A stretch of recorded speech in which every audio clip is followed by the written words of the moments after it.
So, welcome everybody. Welcome to the Peace Tent and the presentation from the Ohio Rights Group on cannabis activism.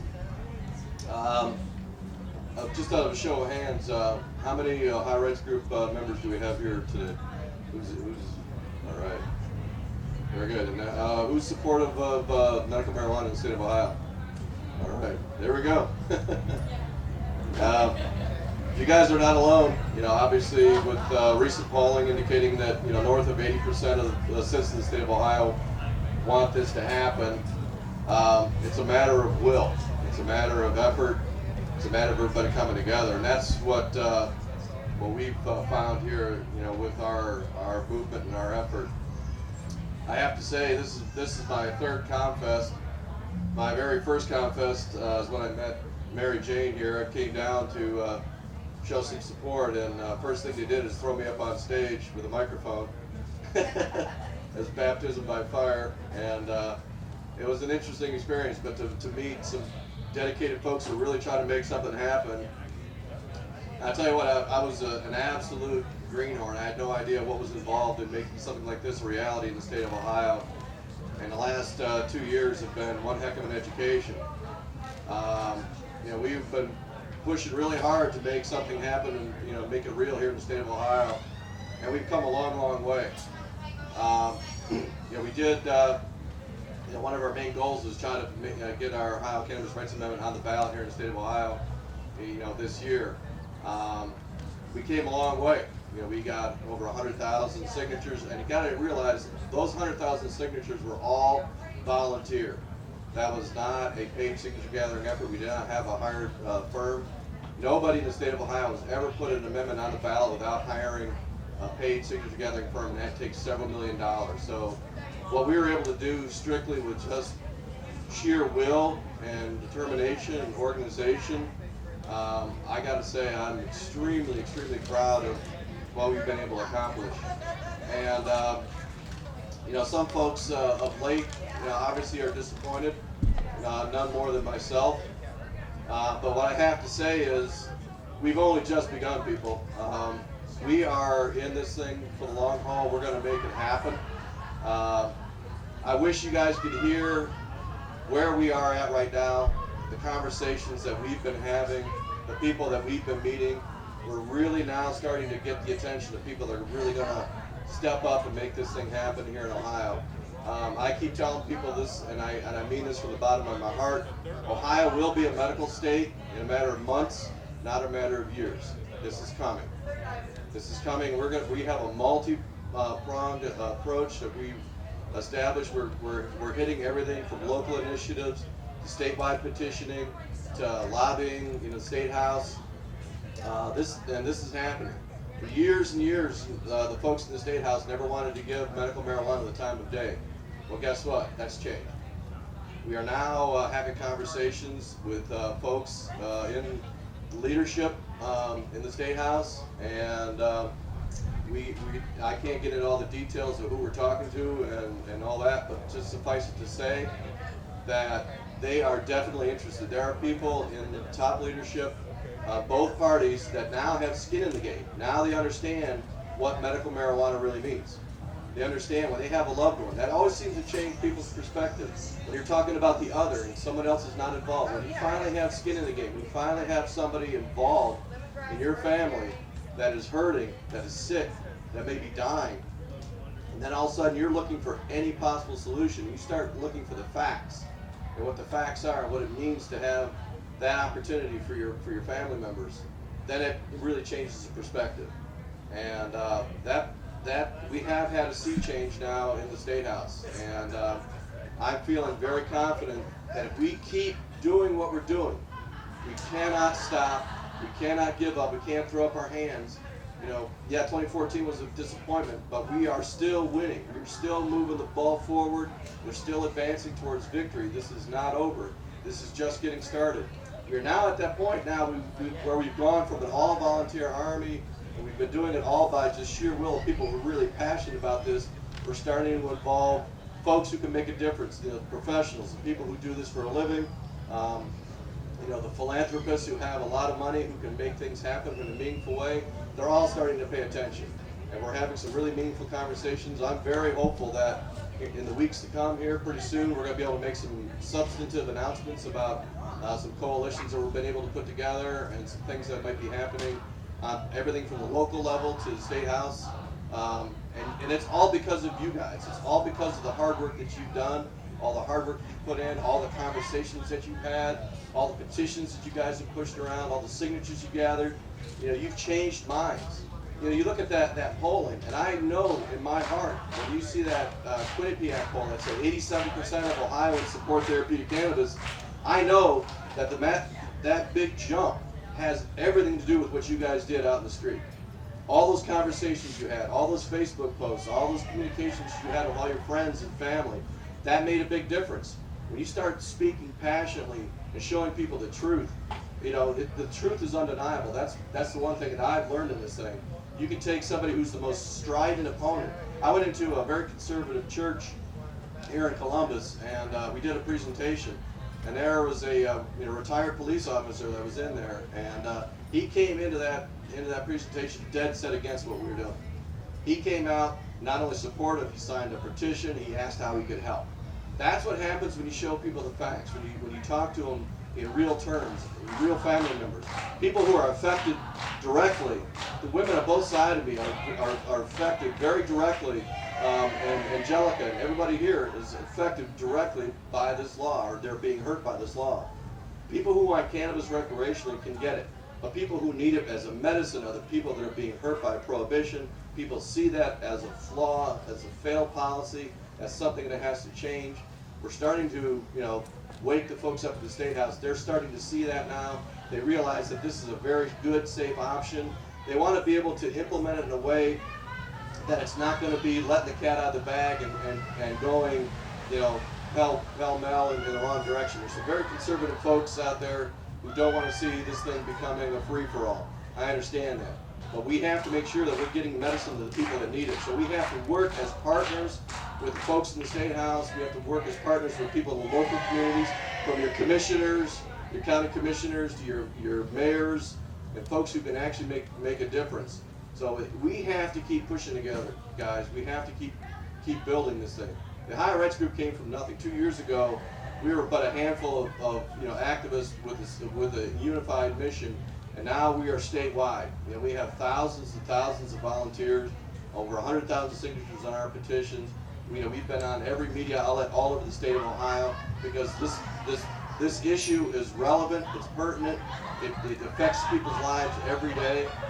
It's an economic issue, it's a compassion issue, it's a healthcare issue. There's so many different things that are being affected by this thing. And if we stay together and stay unified and keep recruiting and keep having these conversations, we're going to win eventually. And it's going to be very soon. I can feel it in my bones. I know there's some things that are happening that I can't get into they're going to be making some news here pretty quickly. So just, stay focused, stay determined, keep building your armies, keep building your groups. I'm here to answer any questions you guys might have. Leanne is directly connected to the operations, on the ground operations here in the state of Ohio with the Ohio Rights Group. Mary Jane Borden now is heading the Ohio Rights Group Educational Fund. I'm going to let them speak here a little bit, and then we can talk about what we need to do to move this thing forward. So I'm going to give it to Mary Jane, who is actually the founder of everything that we've ever done here. Like I said, the first time I met her was the first ComFest 2 years ago, and one of my biggest thrills about being involved in the Ohio Rights Group is all the amazing new friends that I have. Like Michael and Angelica and Bill and everybody who's come out, and Claudia. It's just amazing how many people I look at now that I count amongst my closest friends, because there's some really good people in this group. People with a lot of heart, a lot of determination, good humor. They give of themselves for the benefit of others, and those are the people that I cherish most in my life. And I'm so blessed to have all these amazing people involved in my life. So with that, I'm going to give it over to Mary Jane Borden, who got this whole party started, and I'll let her tell you what's going on with the Ohio Rights Group Education Fund. Thank you. First, I'd like to extend my personal thank you to John Pardee for believing in us, believing in me, believing that we could change the state of Ohio and then bring everything to where it is right now. I'm so blessed, as John said, to have a whole new group of people that I can call my friends. And I'd like to say my dearest, sincerest thanks to John for having the foresight and vision to have confidence really in us that we could get this job done. And so I go back then, I'm going to go back 2 years, and I sit there and I looked at the kind of the lay of the land in terms of where medical marijuana was in the state of Ohio, because there really wasn't much going on. And there was a need to fulfill. There was a need to fulfill, and the need at that particular time was for some type of a mechanism that could bring people together, that could get people, build these bridges, build these friendships, build. We have, I think, there's 88 counties in Ohio. Just about all of them now are headed by a county captain. That means that we have 88 people in the state of Ohio who are out there working the grassroots for the benefit of the higher rights group. I mean, to me, and the volunteers that spill from each of these, if each of these county captains has, 5 or 10, 20, 40 some volunteers in some counties, it's just exponential. And the growth of this group has been just a whirlwind and astounding. But I felt that there was a need. The need that I fulfilled at the time was to spearhead, the formation of the org and the composition of the Ohio Cannabis Rights Amendment. And so, in terms of the evolution, what I see now, I like to go where the need is. Okay, that's kind of why I see my mission in life. Where's the critical need? So we have, a great group. We have, any number of initiatives that John just spoke about. The one thing I think that had, and I've been at this for let's say 15 years now in terms of working in fundraising and drug policy, particularly mostly on the national level, but also a little bit on the local level. But the fundamental number one need has been money, without question. And whether it was the national groups that I work with, I've worked with anywhere from the biggest national names I've worked with, and you name a group, I call them friends. And it's still, no matter how networks are, it still came down to all the funding at that time, what my experience was, came down to three rich, really, really rich people. It was George Soros, Peter Lewis, and then there's the other guy. I don't think I'll remember the other guy's name, but they were basically the kind of people who were giving like $1 million a year to various different groups. Okay, but it came down to three people. And we lost, sadly, we lost Peter last year. So that took one of the big funders out of the equation. And so, in terms of what I'm looking at now, where the higher rights group stands, we've done, I like to tell people in my messaging, everything we've done on human power. And it's thanks to human beings that have done this. It's human power that has been our engine. It's not been the big money, it's human beings. It's human beings like you guys who really want to be involved in this and really want to play your part in changing the world. And so I think now, as I look back, this kind of occurred to me a couple months ago, thankfully some other people were wise enough to kind of push me in this direction. But the need now is to find Ohio money. And that means my passion now has become cannabis.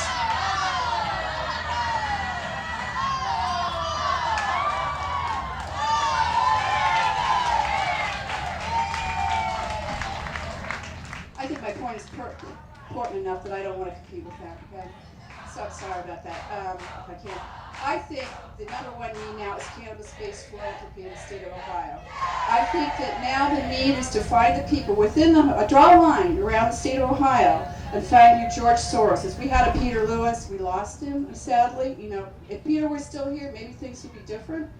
But, find those people within the scope of the state of Ohio that are the Peter Lewises of the world, that tell me that they could take Peter's place and are willing to put their money into an important cause, and put their money, if you can't advocate with your time, you can't advocate by collecting signatures, you can also advocate by giving your money to we're forming this now to a 501c3 organization. This is a charitable designation by the IRS, and we are going to be rolling this out in terms of trying to find the donors and the philanthropists who will fund this various programs that we could do as a charitable organization, okay? And that's called their Higher Rights Group Education Fund, because under the IRS classifications, education is a very important component for which they will not only give you a tax exemption, but it also enables the donor to get a tax deduction. And so in terms of education, there's still a whole lot of education we could do. There's still people out there who don't believe cannabis is medicine. Can you believe that? Yeah, really. Yeah. See, how many of us, do we know? I know cannabis is medicine. I know the difference that it has made in my life. But I'm not the reason, that's not the reason that I advocate for this, because the people that have come to me and told me their problems in life and the difference that cannabis has made, those are my engine. Those are truly my engine. So I want to form an effort whereby we can educate people, who get these messages out. There are people who, believe it or not, who are still being arrested and still doing it. There was a person who's one of our county captains who had to actually go to jail, to prison. And this is, to me, an injustice. So we need to have a defense fund. We need to have some funds available to people that would defend them. This is just some ideas I'm throwing out for what we could do with philanthropy in the state of Ohio. There's educational seminars. I want to see a convention. Before this time next year, I'd like to see a convention come to Columbus, Ohio, just like they're holding in Colorado, just like they're doing in California. We want it here in Columbus. We want the vendors. We want to be just like everybody else. That's my mission. That's my central mission now, is to find the people who will fund that and roll out those programs that are educational in scope, that can get the word out, and we're going to change the minds that are not already changed. And once we do that, then all of our dreams will come true, because we already have the 87% on our side. We need the money where their mouth is, but when we get there, get the whole picture settled, this will never happen again. People will never go to jail again. There will be defense, there will be support, there will be education, people will know about our medicine, they'll embrace our medicine. That's my mission.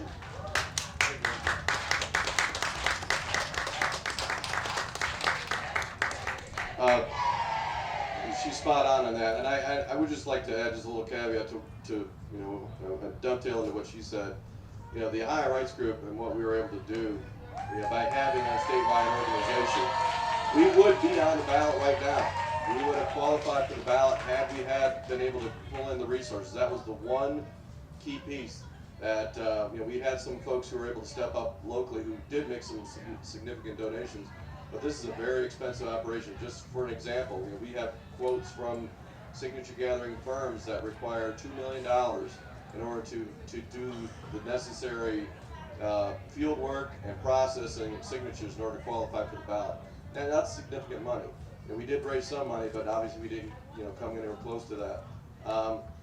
With Mary Jane's work now, hopefully with the education fund and some of the folks that we've been starting to have conversations with, we're hoping that's going to change. And our mission has always been, as soon as possible. We want to make this a reality in the state of Ohio ASAP. And so we're not going to be sitting there waiting for, like a 2016. If we can get the resources we need and organization in place, we're going to try to qualify for the ballot again next year. So, but with that, I'm going to turn this over to Leanne Barbie, who's the executive assistant to Lissa Satori, who's running the day-to-day operations of the Ohio Rights Group. They're the ones with the finger on the pulse who work directly with all the folks in the field. And I'm going to let her explain what they've been doing and how things have changed over these months and what we plan to do in the months to come. Leanne.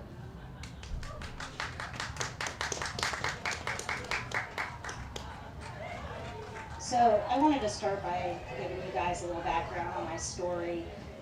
2 years ago, I was a completely different person than I am now. I was diagnosed with fibromyalgia, Crohn's disease, got a number of spinal issues.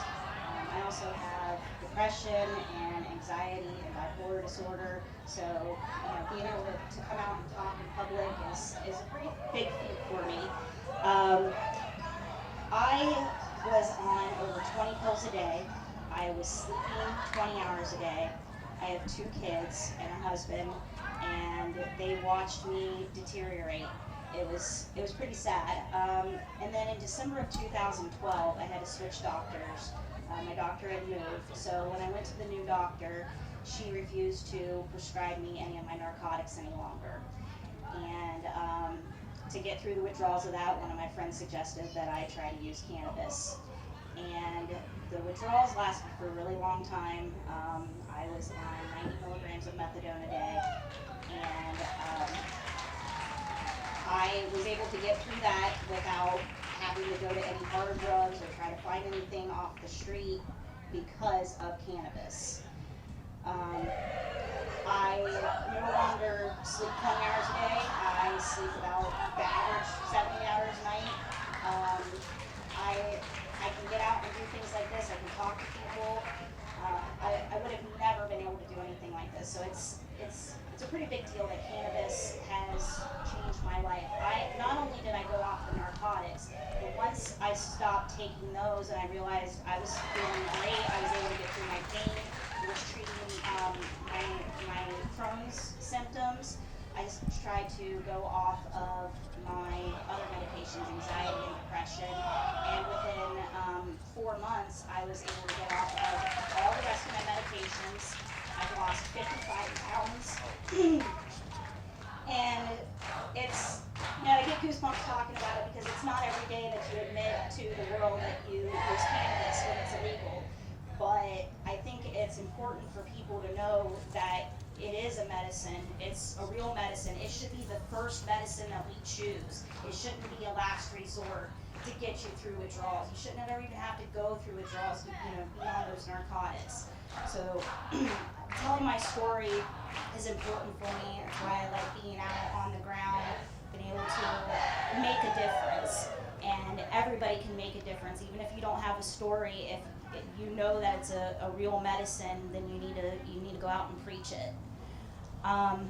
So 1 year ago tomorrow, I made the decision to join the Ohio Rights Group. I came to my very first ComFest just to sign the petition, and Alyssa Satori got a hold of me, and it's pretty much history from there.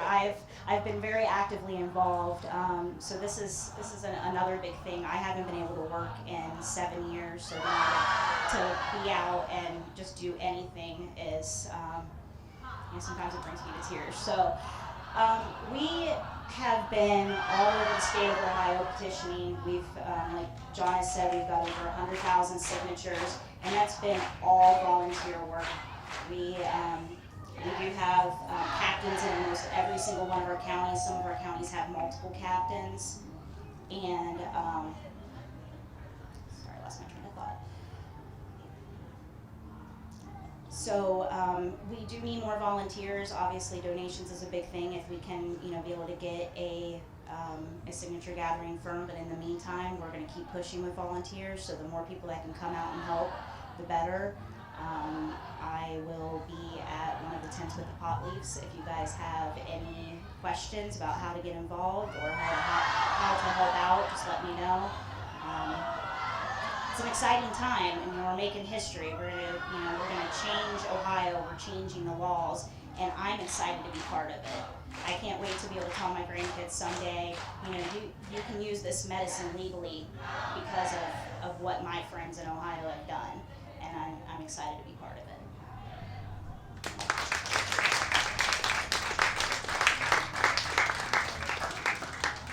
Thank you, Leanne. That was obviously very moving.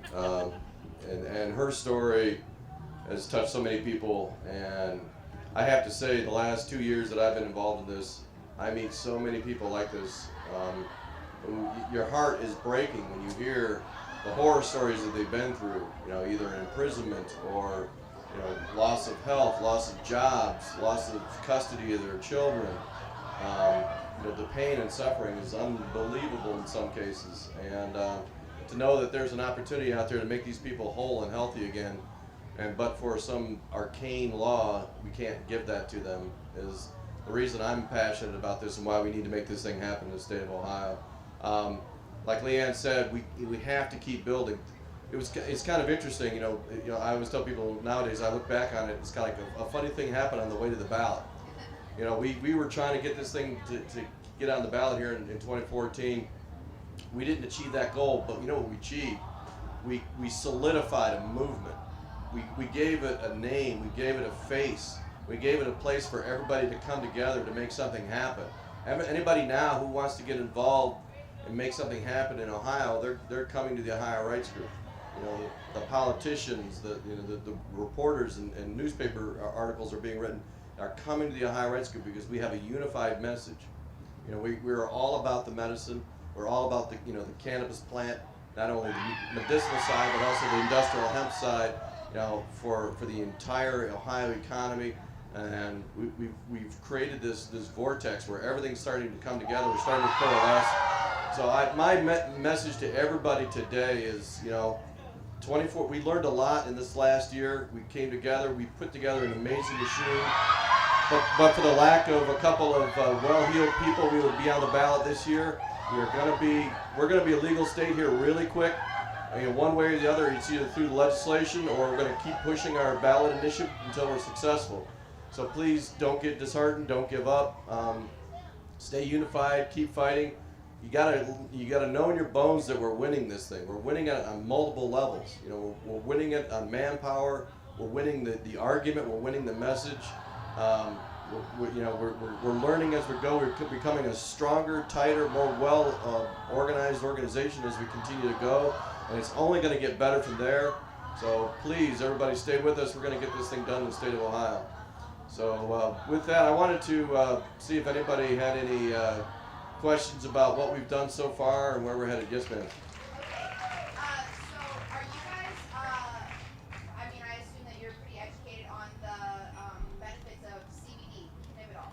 Okay, so cannabidol has been really, really gaining support in, I guess, 7 states so far in the country have legalized cannabidol only in their, to help treat the use of childhood epilepsy. So, and 4 of those states are below the Mason-Dixon line passed by a Republican governor. So what are you guys doing to include CBD in the education outreach and the lobbying to do the same things? Because that's everything that's been passed by Casey, because it's the grandmas and the babies. Yeah, that's a very good question. For those who maybe didn't hear, she's asking about CBD, cannabidiol, which is one of the main therapeutic compounds in the cannabis plant, also found in the hemp plant. People don't necessarily associate hemp with medicine, but hemp is a medicinal plant, and cannabis is a medicinal plant. You know, the main differences are the different cannabinoids that are within that plant. And they're starting to do a lot of research. They're really finding cannabidiol is an amazing medicine for a lot of different things, including folks with epilepsy and Dravet syndrome. What they are finding, however, is that when you try to isolate one particular cannabinoid, it kind of loses its effect to a certain degree. What researchers are finding is what they call the entourage effect. When you have a certain blend of cannabinoids in the medicine, it's how Mother Nature intended us to receive it, and it's how it tends to work the best. We obviously want to make sure that, especially if we're giving medicine to children, that it's got a very low THC content, at least the activated THC content, I should say, because we don't want the stupefying effects affecting their motor function and their brain development. However, you can get THCA, which is THC acid. It doesn't have psychoactive effect because it hasn't been heated.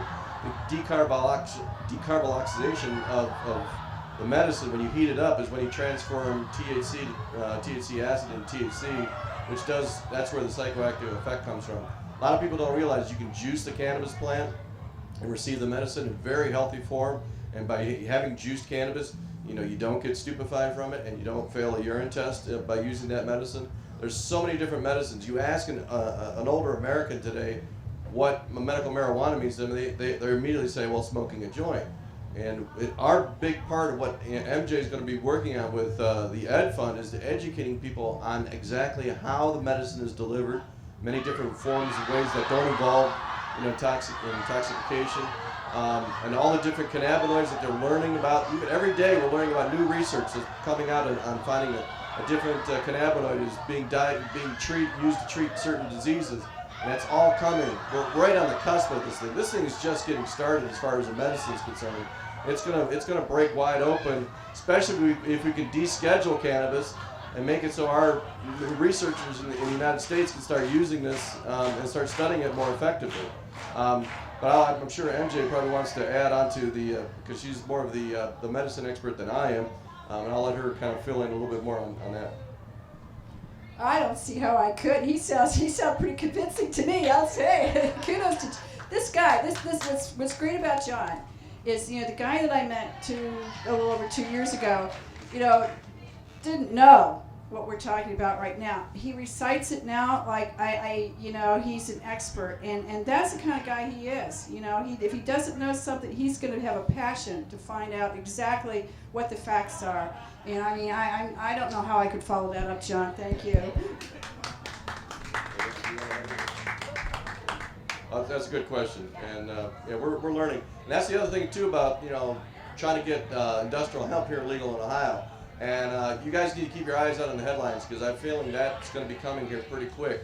And if we can get industrial hemp legal in the state of Ohio, that means we can have Ohio farmers growing Ohio hemp that could be produced in Ohio and could be rendered into food, fuel, fiber, and medicine, like the medicine she talked about. So this is very important. There's absolutely no controversy in this stuff.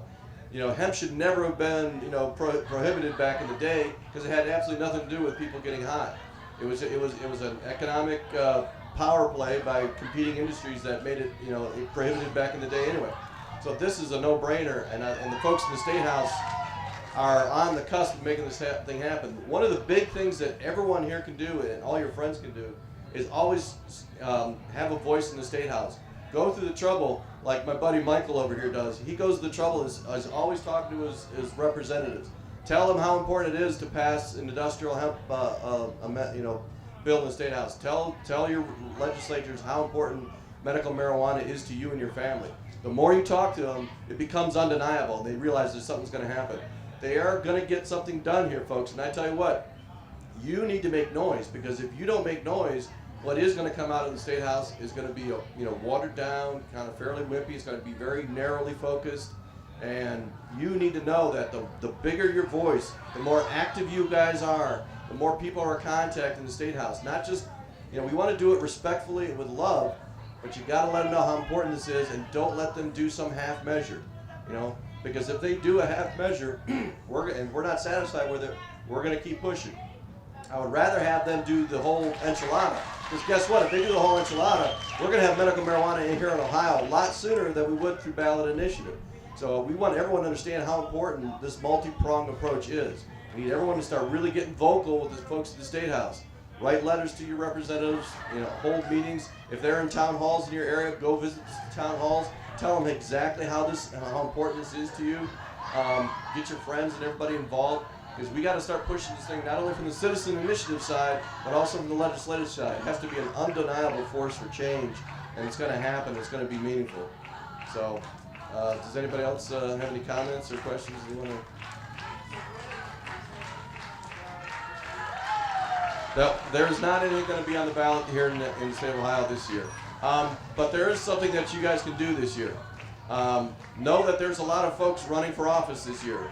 Everything from the governor all the way down to mayor's races. It's important that you have these conversations with these people, because going into 2015, we want to make sure we're working with city councils and county commissioners and governors and lieutenant governors and all these people that share our values on this. So it's your job to ask them the question, hey, where do you stand on therapeutic cannabis and industrial hemp? And if you look at any particular race and you can identify somebody who's supportive and somebody who needs education, well then let's try to educate that person. But if they're going to be a stick in the mud, a dinosaur, then it's time to send them packing. All right, we need to make sure we need to start drawing clear distinctions. Let these people know that we are a voting bloc. We are coming out. We're going to vote, and we're going to be asking the questions. What's your view on therapeutic cannabis? Are you supportive? Yes or no? If no, me and my friends are going to make sure everybody in this district knows that you're against what we're trying to do, and we're going to be supporting your opponent who's supportive. If you draw that clear distinction, some people are going to lose their jobs, and that's going to be a shot across the bow, the ones who survive. And guess what? They're going to want to play ball a lot better than they would. You have to be a political force. Look at all the other political forces that are out there, like the NRA and some other forces. They make a lot of noise. They affect a lot of races. We need to do this. We need to target those folks who are against us and make sure that they're either brought into the fold, or they're given an early retirement. And so we got to get active in this in 2014. But sorry to say, no, we're not going to have a ballot initiative in 2014, but we're still going to be active in this election season. That's for sure. Michael.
starts going in, it comes in on our side and not this overly restricted, incapable of getting it unless you travel. New Mexico has, if you live within 25 miles of a dispensary, you can't have any medicine at your house. We have to look at these rules that they're putting in place across the country and make sure we guard ourselves against them before our law goes into effect. That's a very good point, Michael. Thank you. And like just to underscore his point, all politics is local, and the more we start having those conversations, you may think just talking to a mayor or a city council person about cannabis might be a waste of time. It's not. You need to have those conversations. It's amazing how many people are walking around with misperceptions of not only about the medicine but about our community. You ask somebody about cannabis activism, and they use all the worst stereotypes. They don't realize we're cancer survivors. We're PTSD survivors. We're parents of kids with epilepsy and Dravet's. They have to understand what our constituency is all about, and then we have to tell them what our medicine is all about, how it is safe, how it's non-lethal, how it is effective, how it's a better substitute for the more dangerous prescription drugs that are out there. You give them that information, you give them power, then they can stand up to those on their same body and give them ammunition to fight for you. So those conversations are vitally important, and so never give up on anybody, no matter what office they hold, and let's try to make something happen on a grassroots level. There's also something in Ohio that's called home rule, and that can be a double-edged sword. Home rule, we can actually carve out certain rights in local communities, and make it so cannabis can be a lot more freely available. But on the same token, you could also have some city councils like they do in Medina, where they've actually strengthened the laws against cannabis. They did use the home rule to be able to do that as well. So we have to be mindful of what's going on a local level and fight. Let's try to overturn some of these more restrictive communities and get those shot down. Our friends up in Toledo are doing a job right now. They're trying to put a bill together to take away the fines and jail time for cannabis possession in Toledo. 0 jail time, 0 fines, and that's something that they're pushing for in Toledo. The High Rights Group is very supportive on their petition drive. We had a bunch of our volunteers go up there and join Northwest Ohio NORML in their efforts on that. So it's just like everything else we do. We stick together, we work together. We're gonna affect change, and we support anybody who's in this community with us. Any group is a welcome partner to the Ohio Rights Group for sure. Anybody else have any thoughts, comments? I kind of look at a little bit different framework here, just to extend it to a little bit different direction. We need to reach local communities, just as Michael said. Absolutely, we need to be in the community, and we need to be talking about this. And one great place, I think and I want to move the conversation this direction, which is why I grabbed for the microphone. And that is, I want to move the conversation to your local civic organizations. I want to move it to your Rotary clubs. I want to move it to your Kiwanis clubs. And I could name all the other clubs that are out there that have speakers come in every month or every so often to talk about important issues of our time. And I would like to see every single county, every single town, even we were talking to Bill over here about the town where I'm from. What can you do to get me on stage, get me in front of your local Rotary Club talking about this issue? Because we can talk, and I love ComFest. I've been in ComFest for more than a decade now, so I'm bonded to ComFest, and ComFest is my friends. But I will say this, and with all due respect to my dearest friends, we need to move beyond the choir, okay? Sorry to say it, we need to move beyond the choir, and we need to be in those local communities, and we need to be the people starting the conversation. So, if I'll just put this out there. If you know of a Rotary Club or a civic organization anywhere in the state of Ohio, call me. I will be there. That's a good point. Yes. Just know the Ohio Rights Group does have a speakers bureau. Michael, myself, MJ. There's some others that will be more than happy to go into a Lions Club, to a VFW, to Rotaries, or whatever. And be able to have those talks, because I tell you what, they're amazingly effective. And we've been in retirement communities, we've been to VFWs and stuff, and what you see coming in, there's a handful of folks that are skeptical, And when they get done hearing the truth and the facts and they see exactly who you represent, they're supportive. That's the target audience we want to hit. We want to hit the soccer moms. We want to hit the civically active people that are walking around with a misperception. We got to, it was almost 80 years now that this lie is being told about our plant. And just in these last couple of years, people are starting to understand the truth. We need to keep pushing that forward. The more people we can convince, this thing is going to be over. John? Yes. The one I feel is the most important is county Republican parties. It's physically the people who are the most active in our opposition. So every time we walk into a county Republican party where we have 20 people who are against us, we leave 15 are still against us, but 5 or 4. That's 5 people who are part of our opposition, who are now part of our friends. You're literally talking to the people who are actively fighting against us, the most conservative people in our society, really.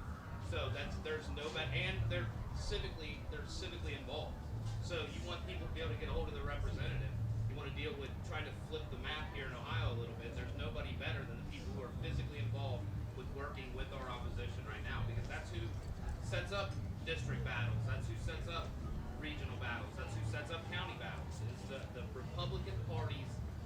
It should be our goal within the next 12 months to do 88 county party meetings and have one of us go and speak to them for 10 minutes. Because like I said, even if it's not everybody, you're not going to flip everyone in that room. But if we flip a small portion of that, it'll have a big change, because those are the people who are actively fighting against us right now. It directly correlates with what we need to have things change, especially at the state house level, because that's who's fighting against us. If you look at who usually sponsors our bill, the cannabis bills in the state of Ohio, who co-sponsors them, it's the Democrats. So you have to look at who your opposition is and try to flip your opposition. It's kind of like you said, it's great to come to ComFest. This is a great place for us to collect signatures and do fundraising, because we know people here are for us. But if we want to go and educate people, it doesn't do a whole lot of. These are yes votes. Every person here is a yes vote. I don't think we're really going to find a lot of people at ComFest who are going to be like, no medicinal cannabis. Like that, those people aren't here. Other than maybe the 6 guys out there that are telling us Jesus is going to kill us all. For being drug users. Those people, but those are the people who are at a Republican county meeting. And if we convince one of those people, that are on our side. And now we flip we haven't converted a maybe. We've converted a no. And that's a bigger effect. Every time we can convert a no, I personally think it has more positive effect to convert a no to a maybe than it does a maybe to a yes. Because a room full of yeses will make a maybe a yes. It takes a lot more convincing to turn that no into a maybe. So Michael brings up a good point. When you're talking, to that community, when you're really trying to push that, know your audience. The things that are important to a conservative Republican are finances and religion. And guess what? We win on both those topics as well. This is a huge economic engine that's going to reduce our tax burden, reduce the number of people in prisons. It's going to be bringing in tax revenue and jobs. But also ask them, if you have a compassionate natural medicine that was actually in the Bible, what would Jesus do? Would he give them, opiates, so people become hooked on heroin, or would he give them a natural plant? So those arguments can be won on both those fronts as well. So, I encourage you to go into the Lion's Den and start having these conversations. You will be respected for having the courage, and just like Michael said, you will walk out with some people who will shake your hand and say, you know what, you spoke the truth, and you spoke with passion. I respect that. And those conversations start changing a lot of minds, and that's how we're going to win this. Anybody else have any thoughts or questions? I think we have to make a point. We have to say there's a booth over there Ah. and a booth over there. OhioRightsGroup.org.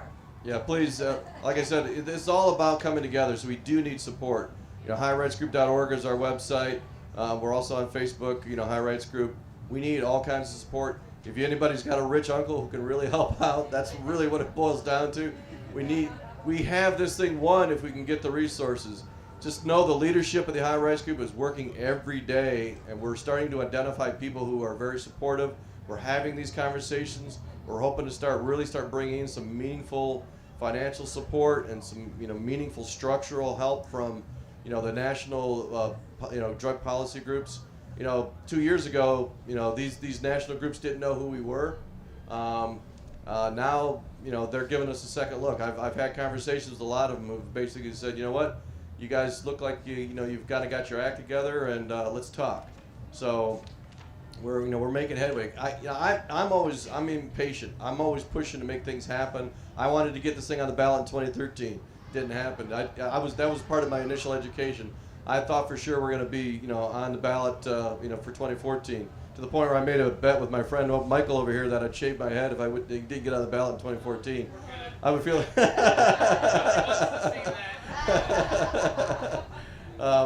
But this is going to happen, and we got to know that we've put together an amazing army, and it's going to get stronger if everyone continues to believe. If you guys continue to believe, if you think this is important enough for you, for your friends, for your family, let's get together and get it done. So, like I said, talk to the folks at the legislature, talk to people who can make a difference, who can support this thing in a meaningful way. We're going to keep doing the work that we're doing. We're starting to get the attention of the folks that we really need to start getting attention of.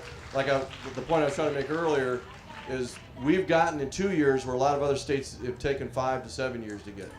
We are really it's a blitzkrieg going on right now. I didn't realize that, myself. I didn't realize what it takes to make something happen on a state level like this. And I'm so very, very proud of all the folks in the Ohio Rights Group and what they've accomplished in a very short amount of time.